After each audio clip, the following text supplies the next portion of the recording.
Manchester Student Union elections, hosted by Manchester Media Group, the UOM student media platform. I'm Lottie Plale, a member of the Fuse TV news team. From the 28th of February until the 2nd of March, MMG are running candidate hustings for the 8 full-time executive officer roles. Earlier today, we heard from the candidates for the role of Wellbeing and Liberation Officer, and now it's time for the Science and Engineering Officer. The exec officers are top tier of the union student roles. They are full-time jobs, paid £20,403 for the year to represent all students and influence their experience throughout the university and wider city. These live streams are a chance for you to meet the candidates for each role and hear them answer questions on the topics suggested by Manchester students. This year, we have 3 new roles dedicated to each academic faculty. From connecting with student reps to exercising your influence at the university's academic committees, these officers will be at the forefront of ensuring our students have the best educational experience. Let's meet our candidates, Shauna Rogers and Nicholas Bucherwang. To start things off, candidates will have 1 minute to give an introductory speech about themselves and their manifestos. When their time is up, I will raise my hand to indicate that they should finish at the end of their sentence. First up, we have Shauna. So hi, my name is Shauna. I'm a 4th year chemistry student. I've been a student rep for my course, so I know what it's like to take things to a department level, but I think there's a huge miscommunication within the faculty, and I think that it could be represented of students much better. So my manifesto is focusing on this and fighting for equality of these underrepresented groups within the department. I'll also aim to include students at each level of decision making, and yeah. Thank you. And Nicholas? Hi there, my name is Nicholas Bucherwang, and I'm an international student studying artificial intelligence. I'd like to be your next Faculty of Science and Engineering Education Officer. My main objectives are to make sure that students have a voice in every change that affects our learning in the Faculty of Science and Engineering, and make sure that students always have a way to catch up in unforeseen circumstances. In recent years, the COVID pandemic has been a great factor for change throughout our university, giving us new approaches to education, but it's also underlined and created problems throughout the university regarding accessibility to education. I want to make sure that we all have access to the university's resources, and that students with disabilities, as well as international students studying abroad, are not neglected during these times. I want to make sure that the resources created by the university are made for everyone, and that they're publicized properly. Finish your sentence. And that they're publicized properly. There's a lot of wonderful resources in the university that have been under-advertised. For example, My Learning Essentials. Thank you. And now it's time for the questions. These are written based on topics submitted by the student body. You will have 1 minute to answer, after which I will raise my hand and indicate that it's time to wrap up. Again, feel free to finish your sentence. Manchester has been voted the best university in the country for careers. So what are your thoughts on the careers service and opportunities at UOM? How will you maintain this status as a top university for employability? Nicholas, would you like to go first? Could I get the question again? Of course, yeah. So Manchester has just been voted the best university in the country for careers. What are your thoughts on the careers service and the opportunities that Manchester offers? And how will you maintain this status as Manchester as a top employability university? I think that the career opportunities are under-advertised, but I definitely think that it would be wonderful to advertise it more to the students, making it more accessible, for example, on the platforms that we have, like My Manchester, or My Learning Essentials, and explaining the step-by-step process to the students. Great, thank you. And Shauna, how about you? So yeah, I definitely agree with Nicholas. I think the careers opportunity at Manchester, they're really good. I've spoke to people on industrial placements and they've gained a lot of support from the careers service. But I do think some students, they don't have any sort of idea what the careers service can offer them. They don't realise that it can support them after graduation and getting that job for when you graduate. So I think, as Nicholas said, it's all about under-advertisement, and I think making it more accessible to those students, such as DASH students and other sorts of students like that, and just making sure they're aware of what support system they have out there. Great. Thank you so much, guys. Okay, so next up, how would you work to decolonize the science curriculum? Do you think there's an important issue to address? And are there any other representation and inclusivity issues in science and engineering that you think need to be tackled?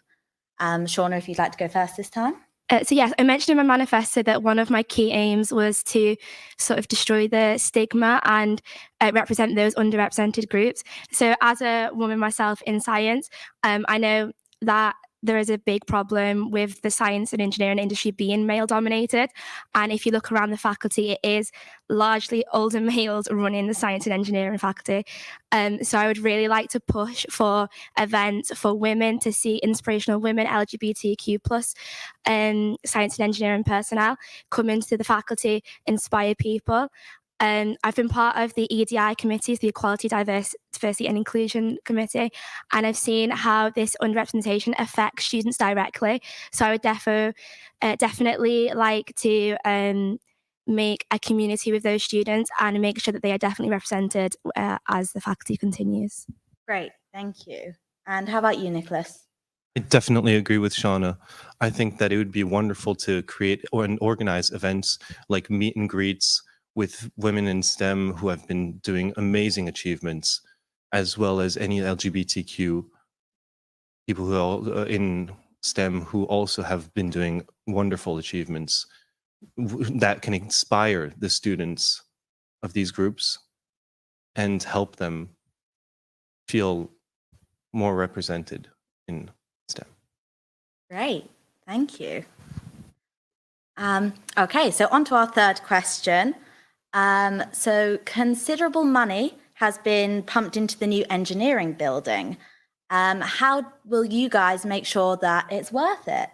Nicholas, if you want to start us off. I think advertising more lectures or putting more lectures in the engineering building, because whenever I've gone to the engineering building, I've seen that the second floor or the third floor doesn't have access to it yet. And I think opening all the floors to the engineering building, I'm not sure why it's not open, but I think opening all the floors to education and making sure that people have access to the computers as well as people have access to the resources in the engineering building would definitely help, especially with programs that are on the computers, like Excel that can run, or specific programs that will be specific to engineering. Sure, yeah, great, thank you. And Shauna, how about you? Yes, it's a really good question. So one of my favorite things about the engineering building is it's got a lot of study spaces, which some of the other science departments don't necessarily have. So it's great for engineering students, but it's also really good for any science engineering student across the university. So I think it could be advertised as sort of like a study space, an alternative to the main library in LEG, which can get rather full, and also using it for other things like sort of like study sessions, past sessions, and making it feel more like a community spirit. I know in exam season you had sort of breakfast there and stuff, so I think you could use it not only as an actual physical building, but a place where people can go to feel more in the science and engineering community. Great. I mean, those both sound like really good answers. So our final question is, what are some issues which are unique to students studying science and engineering and that you would like to work on? Shauna, if we start with you. Yeah, so coming into sort of like our first proper year since the pandemic, I think it's really hit science and engineering students hard. I know for myself as a chemistry student, we haven't had access to labs, and I know that's the same on other courses. So I really think that working on laboratory work and things that we missed out on during the pandemic would be a high priority. Allowing those younger year students to start to feel like they're part of a community more by maybe pairing them up with older year students and allowing them to experience what life in a normal year would look like. Yeah. Great. And Nicholas, how about you? I definitely agree with Shauna. I think that opening the year to labs would be great.